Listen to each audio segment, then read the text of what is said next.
तो last episode में हमने देखा था कि नियो इस ओल्ड मैन से कहता है कि मैं तो बस यहाँ पे आपसे एक डील करने आया था और आपके कहने पे आपके बच्चों को कुछ टिप्स देने के लिए भी रेडी हो गया। तो फिर आप भला मुझे किसी वीआईपी गेस्ट की तरह ट्रीट करते हुए डिनर क्यों करवा रहे हैं, क्योंकि मैंने आपको पहले ही बता दिया है कि मुझे जल्दी यहाँ से निकलना है। तब ये ओल्ड मैन बहुत ही ज्यादा खुश होते हुए अपने मन में कहते हैं कि पहली बार हेवन स्टार सेक्ट का कोई डिसाइपल हमारे फैमिली में आया है, इसीलिए जब तक ये मेरे बच्चों को अच्छे से ट्रेन नहीं कर देता तब तक मैं इसे कहीं भी नहीं जाने दूंगा। और फिर ये ओल्ड मैन नियो से बहुत ही प्यार से बातें करते हुए कहते हैं ये हमारे लिए बहुत ही स्वाभाविक की बात है कि कोई तुम्हारे साथ टैलेंटेड डिसाइपल हमारे फैमिली में एज ए गेस्ट के रूप में आया है, इसीलिए मैं तो बस अपनी फैमिली की ओर से अपना कर्तव्य निभा रहा था। और फिर ये आदमी नियो से कहता है कि तुम बिल्कुल परफेक्ट टाइम पे हमारे यहाँ आए हो, क्योंकि आज वो फैमिली में एक बहुत ही फेमस आर्टिस्ट आने वाली है जो काफी अच्छा इंस्ट्रूमेंट बजाती है, इसीलिए मैं चाहता हूँ कि तुम भी इस शो को एंजॉय करके जाओ। और इतना कह के ये ओल्ड मैन अपने लोगों को इशारा करते हुए कहता है कि जल्दी से उस लेडी को यहाँ पे बुलाओ। तब कुछ ही देर में यहाँ पे वो लेडी आ जाती है जो तुरंत ही अपने परफॉर्मेंस को दिखाने के लिए रेडी होने लगती है, जिस पर अब इस लेडी को देखते ही नियो कहता है कि तुम तो वही हो। तब यहाँ पे हमें पता चलता है कि ये लेडी वही थी जिसने कल रात अपने पॉइजन से नियो को इन्फेक्ट कर दिया था। और अब ये लेडी मुस्कुराते हुए कहती है कि मेरा नाम लीरुओ है और ये मेरी खुशनसीबी है कि मैं यहाँ पे वो फैमिली में अपना परफॉर्मेंस दिखाने आ पाई। जिसे सुनते ही नियो कहता है कि झूठ बोलना बंद करो, तुम कोई आर्टिस्ट तो नहीं हो। और फिर नियो शांत होते हुए कहता है कि नहीं, मुझे ये सारी बातें यहाँ पे नहीं करनी चाहिए वरना मास्टर वो मुझ पे शक करेंगे। तब ये लेडी नियो की ओर देखते हुए कहती है कि यंग मैन क्या तुम मुझे जानते हो, जिस पर नियो तुरंत इस बात से डिनाई करते हुए कहता है कि सॉरी, मुझे थोड़ी गलतफहमी हो गई थी। दरअसल आपकी शक्ल मेरी एक दोस्त से बहुत ही ज्यादा मिलती जुलती है, इसीलिए आपको देखते ही एक्साइटमेंट में मेरे मुंह से खुशी निकल गया। तभी ओल्ड मैन भी अब हंसते हुए कहते हैं कि मिस ली, मुझे बहुत ही ज्यादा खुशी हुई कि आपने वो फैमिली के इन्विटेशन को एक्सेप्ट करके यहाँ पे अपना शो दिखाने के लिए रेडी हो गई। मैं पूरे वो फैमिली की ओर से आपको अपनी फैमिली में वेलकम करता हूँ। जिस पर ये लेडी भी अब स्माइल करते हुए कहती है कि थैंक यू सो मच। अब मैं बिना किसी देरी के आप सबके लिए एक सॉन्ग को प्ले करना चाहती हूँ जिसका नाम माई सीक्रेट स्मॉल विलेज है। तब ये सुनते ही नियो कहता है कि आखिर अब ये क्या करने वाली है, कहीं ये यहाँ पे मौजूद सारे लोगों को मेरे बारे में तो नहीं बता देगी। और फिर नियो कहता है कि नहीं, ये ऐसा नहीं करेगी क्योंकि मैं भी इसके रियल आइडेंटिटी को जानता हूँ, लेकिन आखिर यहाँ पे आई क्यों है। जिस पर चॉपिंग कहता है कि नियो इस बार इस लेडी को बिल्कुल भी मौका मत देना, तुम भी किसी तरह से बस एक इंस्ट्रूमेंट का जुगाड़ करो, क्योंकि मेरे जो प्रीवियस मास्टर थे उन्हें भी म्यूजिक की काफी सारी टेक्निक्स आती थी जिसे मैंने देख के सीख लिया था, इसलिए इस बार मैं तुम्हारी बहुत ही अच्छी तरीके से हेल्प कर सकता हूँ। तब नियो भी आगे आती हुई कहता है कि मैम आपका इंस्ट्रूमेंट तो काफी ज्यादा अच्छा है और मुझे नहीं लगता कि आप जैसी ब्यूटीफुल लेडी गाना बजाना करने के अलावा और कुछ भी करती होंगी, लेकिन चूंकि मुझे भी म्यूजिक का बहुत ही ज्यादा शौक है इसलिए मेरी इच्छा है कि मैं आपके साथ एक सॉन्ग को प्ले करूं जो मुझे मेरी ग्रैनी ने सिखाया है। जिस पर आप इतना सुनते ही ये ओल्ड मैन बहुत ही ज्यादा एक्साइटेड होते हुए कहते हैं कि मुझे यकीन नहीं हो रहा कि तुम्हारे पास म्यूजिक का भी टैलेंट है। और फिर ये ओल्ड मैन अपने नौकर को ऑर्डर देते हुए कहते हैं कि बटलर जल्दी से हमारी फैमिली का खानदानी इंस्ट्रूमेंट लेके आओ। मैं ये देखने के लिए बहुत ही ज्यादा एक्साइटेड हूँ कि आखिर ये लड़का किस टाइप की म्यूजिक को प्ले करता है। तब ये नौकर कहता है कि मालिक क्या आप श्योर हैं, क्योंकि आज तक आपने कभी भी उस एंशिएंट इंस्ट्रूमेंट को किसी को भी छूने नहीं दिया और आज आप उसे एक बच्चे को ऐसे ही बजाने के लिए दे रहे हैं। जिस पर ये ओल्ड मैन हंसते हुए कहता है कि रिलैक्स हो जाओ, मैं तो बस ये देखना चाहता हूँ कि आखिर हेवन स्टार सेक्टर डिसाइबल किस तरह की म्यूजिक को प्ले करता है, इसीलिए सारी चीजें भूल जाओ और जल्दी से उस इंस्ट्रूमेंट को लेके आओ। तब ये नौकर भी यहाँ पे उस इंस्ट्रूमेंट को लेके आ जाता है, जिसके बाद नियो और मिस ली आमने सामने बैठ जाते हैं। तब ये ओल्ड मैन और वो फैमिली के सारे बच्चे इन दोनों को बहुत ही ज्यादा चेयर अप करने लगते हैं। जिस पर अब नियो कहता है कि मिस ली आप ही बताइए कि आप पहले किस टाइप की ट्यून को बजाना पसंद करेंगे। तब ये लेडी कहती है कि चूंकि मेरे अगेंस्ट में हेवन स्टार सेक्टर एक बहुत ही टैलेंटेड डिसाइपल है, इसीलिए मुझे नहीं लगता कि मैं मामूली बीट्स को बजा के तुम्हें डिफीट कर पाऊंगी। तो अब मैं जिस सॉन्ग को प्ले करने वाली हूँ उसका नाम है यू वॉन्ट मी। और इतना कह के ये लेडी अब अपने इंस्ट्रूमेंट को बजाना शुरू कर देती है। तब इस इंस्ट्रूमेंट के पावर्स को फील करते ही वो फैमिली के सारे डिसाइपल कहते हैं कि क्या है ये, ऐसा लग रहा है कि ये कोई म्यूजिक बीट्स नहीं बल्कि स्टार पावर्स की कोई फील्ड है, जिस पर इधर ये बीट्स किसी अटैक की तरफ नियो की तरफ बढ़ते हैं। तब इन पावर्स को देखते हुए चॉपिंग कहता है कि ये लेडी बहुत ही पहुंची हुई मार्शल आर्टिस्ट है, लेकिन कोई बात नहीं, ये मेरे पुराने मास्टर से तो ज्यादा पावरफुल नहीं है। और फिर चॉपिंग कहता है कि नियो तुम भी अब अपने स्टार पावर्स को रिलीज करना शुरू करो और आगे जो होगा उसे मैं संभाल लूंगा। तब नियो बिल्कुल ऐसा ही करता है, जिसके बाद नियो के इंस्ट्रूमेंट से भी एक बहुत ही पावरफुल बीट प्ले होने लगता है, जिसे फील करते हुए ये डिसाइपल कहते हैं कि ये तो मेटालिक मार्शल सोल की पावर्स है, जिसके साथ स्टार पावर्स भी मर्ज है। तब ये देखकर मिस ली भी अब थोड़ा इंप्रेस होती हुई कहती है कि मानना पड़ेगा मैं इस लड़के को जितना समझ रही थी ये उससे भी ज्यादा टैलेंटेड निकला, लेकिन क्या ये मुझे डिफीट कर पाएगा। और ये कहकर ये लेडी फिर से अपने इंस्ट्रूमेंट को बजाते हुए नियो के ऊपर बैक टू बैक अटैक करना शुरू कर देती है। तब इधर शॉपिंग कहता है कि असली म्यूजिक क्या होती है ये तो मैं आज इस लेडी को बताऊंगा। जिसके बाद नियो भी अपने इंस्ट्रूमेंट को बजाते हुए बहुत ही पावरफुल अटैक्स को क्रिएट करने लगता है, जो इस लेडी के अटैक को बहुत ही आसानी से डॉज कर रहा था। और अब इधर इस ओल्ड मैन को बिल्कुल भी समझ में नहीं आ रहा था कि आखिर यहाँ भी इन दोनों के बीच चल क्या रहा है। इसके साथ ही इस ओल्ड मैन को बहुत सारे इल्यूजन्स भी दिखने लगते हैं, जिसे देखते ही ये ओल्ड मैन बहुत ही ज्यादा डर जाते हैं और डरते हुए कहते हैं कि ऐसा इल्यूजन तो सिर्फ स्टार पावर्स के टकराने की वजह से ही क्रिएट होती है, लेकिन यहाँ पे भला इन दोनों में से किसके पास स्टार पावर्स है, जिस पर इधर इन दोनों के अटैक से टकराने की वजह से पूरे वो फैमिली का ही सत्यानाश होने लगता है। तभी ओल्ड मैन अब चिल्लाते हुए कहते हैं कि आखिर तुम दोनों कर क्या रहे हो, अगर तुम लोग ऐसे म्यूजिक प्ले करोगे तो इससे तो पूरा वो फैमिली ही डिस्ट्रॉय हो जाएगा। जिस पर चॉपिंग नियो से कहता है कि मैं जाने अनजाने में कुछ ज्यादा ही फॉर्म में आ गया, इसीलिए अब अगर ये खेल जल्दी से नहीं रुका तो फिर हमारे और उसके अटैक के टकराने की वजह से यहाँ पे मौजूद सारे लोग भी हर्ट हो सकते हैं। तब ये लेडी कहती है कि मिस्टर नियो, मैंने कभी सोचा नहीं था कि तुम भी इतने ग्रेट म्यूजिशियन होगे, और चूंकि मैं जानती हूँ कि ना तुम पीछे हटोगे और ना ही मैं, इसलिए मेरे ख्याल से ये हमारे बीच ड्रॉ हुआ और अब हमें यहाँ पे मौजूद बाकी लोगों का ध्यान रखते हुए इस खेल को यहीं पे खत्म करना चाहिए। जिस पर नियो कहता है कि अगर खुद मिस ली चाहती है कि हम इस खेल को खत्म कर दें तो फिर मुझे इससे कोई भी आपत्ति नहीं है। और इतना कह के ये दोनों अब अपने अपने इंस्ट्रूमेंट को बजाना बंद कर देते हैं।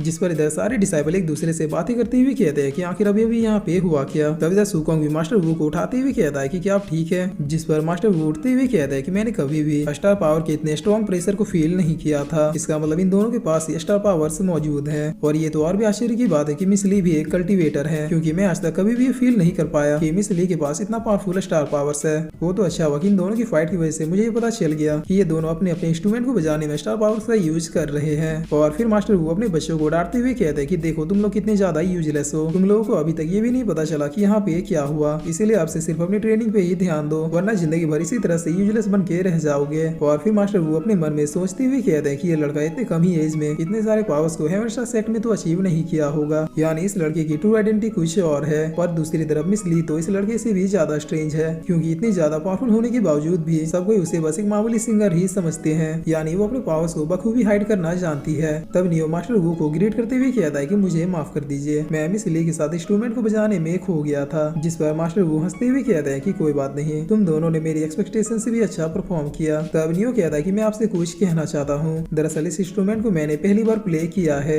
लेकिन पता नहीं क्यों इस इंस्ट्रूमेंट से मुझे बहुत ही फेमिलियर फीलिंग आ रही है, इसीलिए क्या आप इस इंस्ट्रूमेंट को मुझे बेचना चाहेंगे? मैं इसके बदले डील हुए बीस्टों के बोन्स और टीथ को देने के लिए रेडी हूँ। जिस पर मास्टर वो कहता है कि अगर ये कोई मामूली इंस्ट्रूमेंट होता तो मैं इसे तुम्हें बेच देता, लेकिन ये हमारी फैमिली का खानदानी इंस्ट्रूमेंट है, इसीलिए मैं तो इसे किसी भी हालत में नहीं बेच पाऊंगा। तब नियो इसे मास्टर वू को देते हुए कहता है कि अगर ऐसी बात है तो फिर रहने दीजिए। जिस पर अब मास्टर वू नियो से कहता है कि मेरे ख्याल से तुम काफी ज्यादा थक चुके हो, इसीलिए तुम अब अपने ब्रदर के साथ गेस्ट रूम में रेस्ट करने के लिए जा सकते हो, हम लोग कल इस डील को अच्छे से फाइनल कर देंगे। तब इधर मिस ली मास्टर वू से कहती है कि सॉरी, मेरे ख्याल से आज मैं मास्टर वू के सामने एक अच्छे शो को प्रेजेंट नहीं कर पाई, लेकिन मैं आपसे प्रॉमिस करती हूँ कि मैं कंपनसेशन के रूप में आपको एक फ्री शो प्रोवाइड कर दूंगी। जिस पर मास्टर वू हंसते हुए कहता है कि नहीं, इसकी कोई भी जरूरत नहीं है, क्योंकि आपका ये शो भी काफी ज्यादा लाजवाब था। तब मिस ली अब थैंक यू कहते हुए यहाँ से जाने लगती है, लेकिन फिर वो नियो की मुड़ के एक स्माइल देती है, जिसे देखकर शॉपिंग कहता है कि आखिर ये सब क्या हो रहा है, भला तुम उसे इतनी आसानी से कैसे जाने दे सकते हो।